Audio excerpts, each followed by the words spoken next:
न जाने आज वो ऊपर बैठा इतिहासकार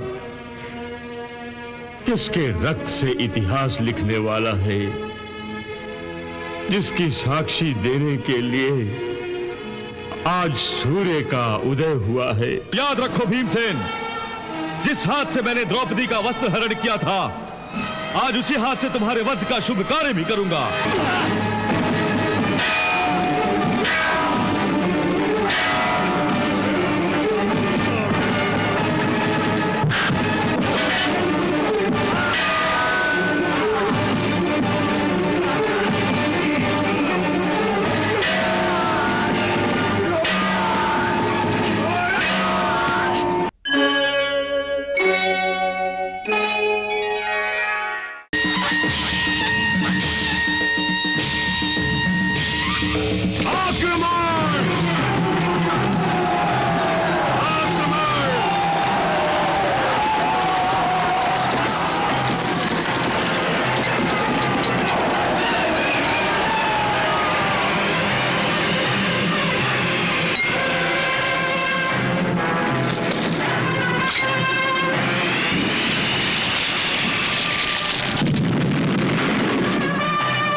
आज के दिन के युद्ध का प्रारंभ हो चुका है। न जाने आज वो ऊपर बैठा इतिहासकार किसके रक्त से इतिहास लिखने वाला है, जिसकी साक्षी देने के लिए आज सूर्य का उदय हुआ है।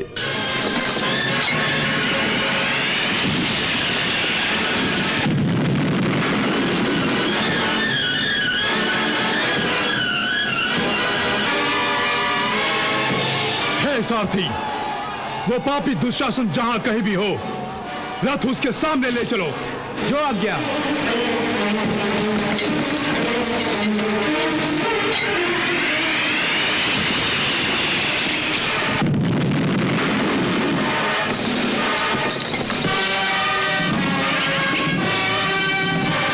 कहां है वो अंधे का पुत्र जो निर्बल सेनाओं पर अपने बल का प्रयोग कर रहा है?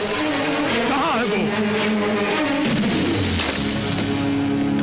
रुको सारथी।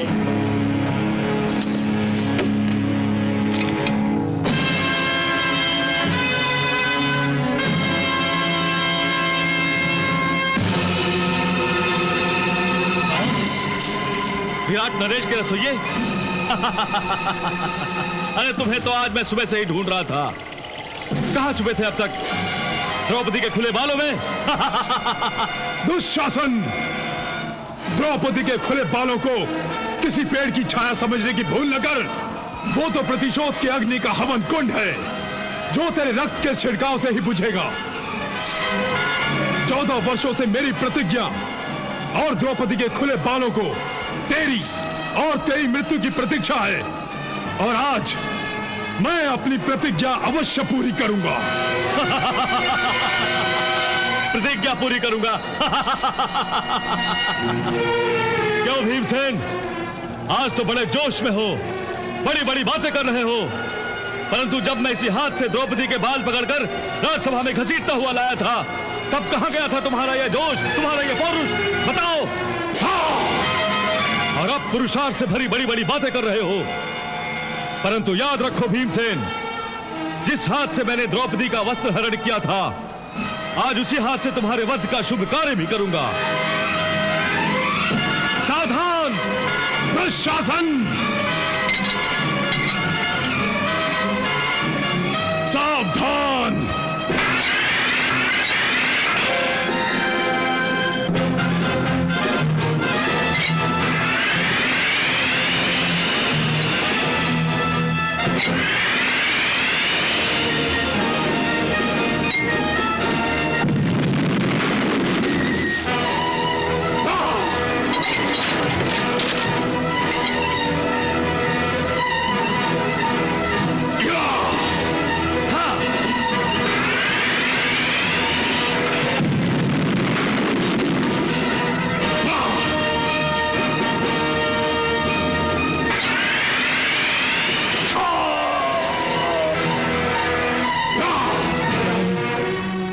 और दुशासन का युद्ध, अर्थात मेरा पुत्र दुशासन संकट में है,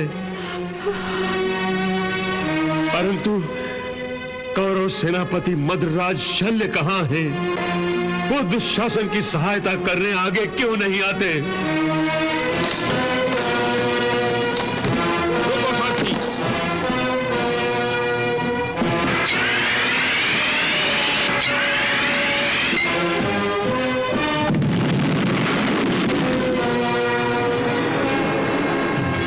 प्रणाम मामा श्री। विजयी भव। मामा श्री, ये कैसी विडंबना है जो आज भाग्य ने मामा और भांजे को एक दूसरे का दुश्मन बनाकर आमने सामने ला खड़ा किया है, और आज मुझे अपने ही मामा श्री को युद्ध के लिए ललकारना पड़ रहा है। तुम धर्मराज हो युधिष्ठिर, और अपने धर्म का पालन कर रहे हो, और मैं अपने वचन का पालन कर रहा हूं। यदि तुम्हें दुर्योधन पर विजय प्राप्त करनी है तो पहले मुझ पर विजय प्राप्त करनी होगी, और जब तक मैं जीवित हूं तब तक तुम दुर्योधन पर विजय प्राप्त नहीं कर सकोगे। इसलिए हे युधिष्ठिर, यदि तुम जीतना चाहते हो तो पहले अपने मामा को अपना शत्रु समझकर उसका वध करो। सावधान!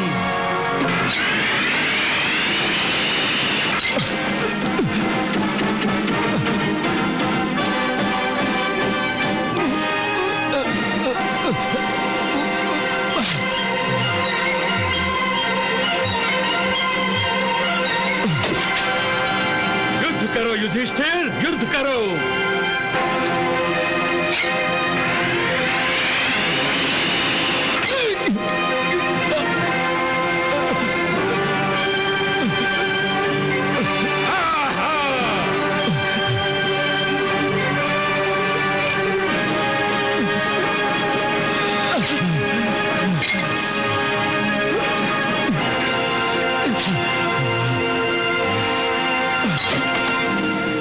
मामा श्री, आप मुझे विवश कर रहे हैं।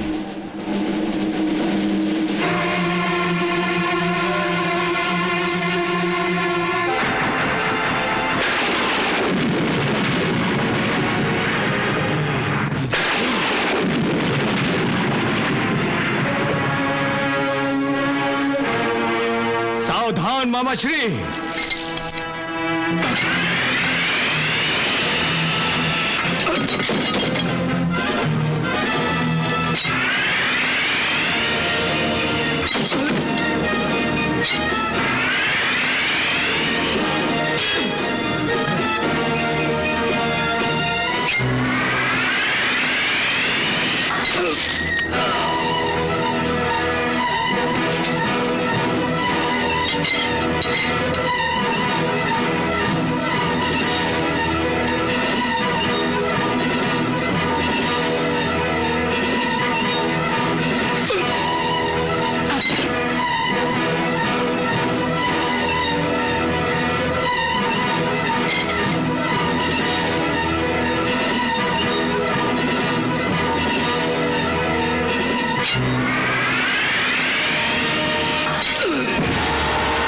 सेनापति शल्य का वध हो गया।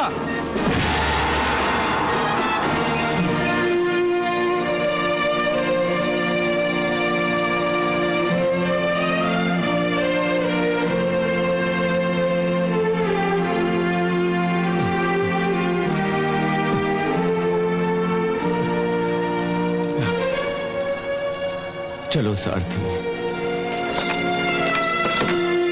महाराज, बोलो संजय, बोलो क्या हुआ? महाराज, बोलो। मद्रराज शल्य का वध हो गया है।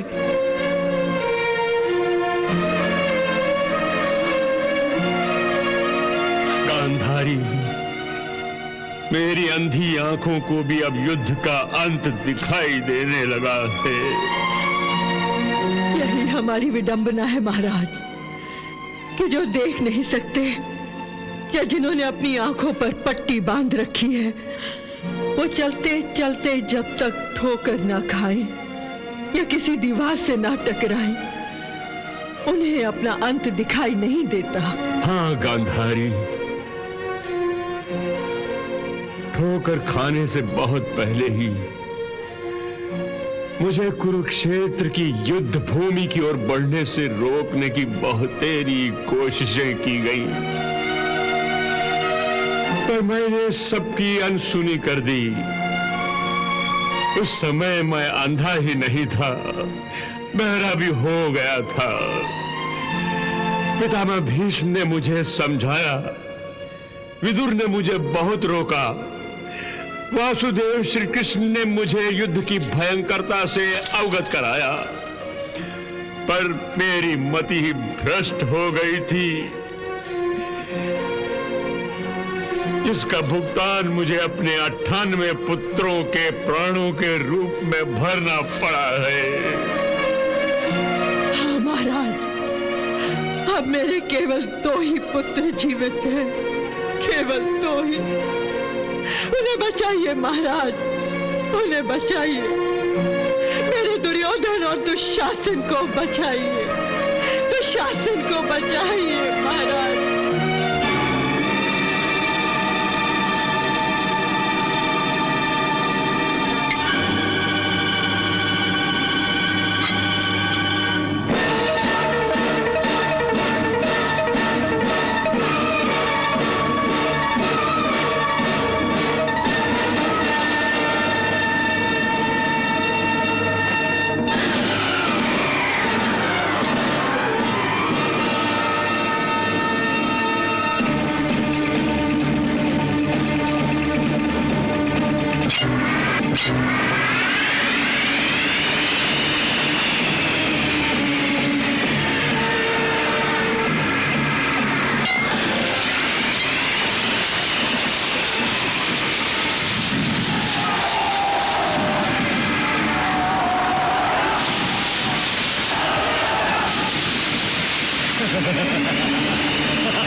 दुशासन, दुशासन, जिन हाथों से तुमने द्रौपदी के बालों को छुआ है, उन हाथों को मैं तुम्हारे शरीर से अलग कर दूंगा, और तुम्हारे रक्त से मैं द्रौपदी के बाल धोऊंगा।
यही वो अशुभ हाथ है ना जिसने पांचाली द्रौपदी के बालों को पकड़ने का दुस्साहस किया था। दुशासन, यही वो हाथ है ना जिसने पांचाली द्रौपदी को निर्वस्त्र करने का पाप करवाया था।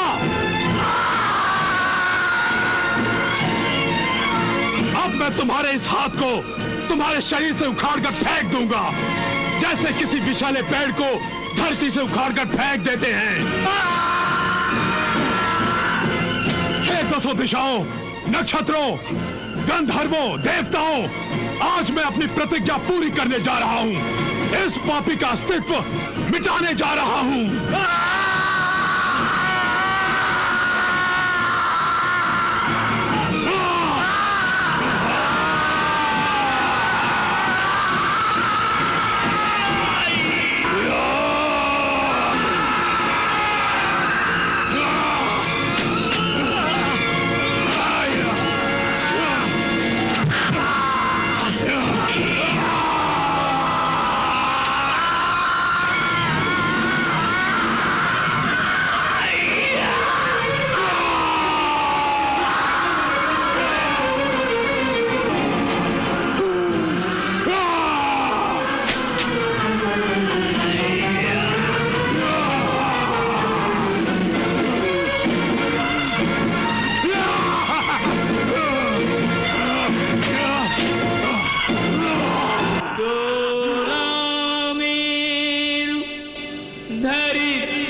जय श्री कृष्ण भक्तों, कुरुक्षेत्र के रण में आज धर्म और अधर्म के अंतिम महासंग्राम का यह रूप दिखा, जिसने अधर्मियों के हृदय को कंपित कर दिया। जहां एक ओर सत्यनिष्ठ युधिष्ठिर ने मद्रराज शैल्य का वध कर अपनी धर्म निष्ठा को सिद्ध किया, तो वहीं दूसरी तरफ महाबली भीम काल बनकर कौरव सेना पर टूट पड़े। वर्षों से सजोए अपमान की अग्नि में तप रहे गदाधारी भीम ने दुशासन के साथ भीषण गदा युद्ध कर उसका वध किया और अपनी प्रतिज्ञा पूर्ण करते हुए देवी द्रौपदी के स्वाभिमान की पुनर्स्थापना की। इस महाविनाश की आहट से हस्तिनापुर का राजमहल कांप उठा और अधर्म के समर्थकों को अपने विनाश का प्रत्यक्ष बोध हो गया। सचमुच पाप का घड़ा चाहे कितना भी भर जाए, अंततः धर्म के हाथों उसका विनाश सर्वथा निश्चित होता है। जय श्री कृष्ण।